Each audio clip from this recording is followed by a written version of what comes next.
Chairman sir గారికి, principal madam గారికి, CEO sir గారికి, వైస్ ప్రిన్సిపల్ మేడం గారికి, ఉపాధ్యాయులకు నా నమస్కారం.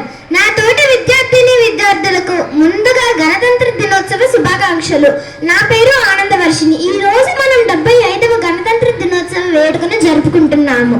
భారతదేశ ప్రజలకు ఇది చాలా ముఖ్యమైన రోజు.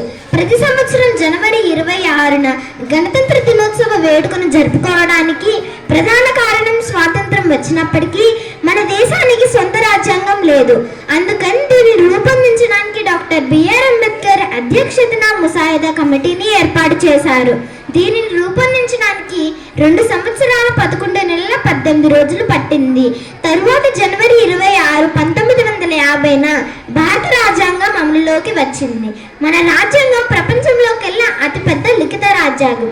దీని వలనే మనకు స్వేచ్ఛగా జీవించడానికి విద్యా హక్కులు వంటి ప్రాథమిక హక్కులు లభించాయి. మన దేశానికి స్వాతంత్రం వచ్చి 76 సంవత్సరాలు అయినప్పటికీ మన దేశంలో పేదరికం, ఆకలి చావులు, నిరుద్యోగం, మహిళల అభద్రత, రైతు ఆత్మహత్యలు పెరిగిపోతున్నాయి. నేటి బాలలే రేపటి పౌరుడు. కాబట్టి వీటిని అధిగమించడానికి మనమందరం కలిసి పోరాడాలి. ధన్యవాదాలు.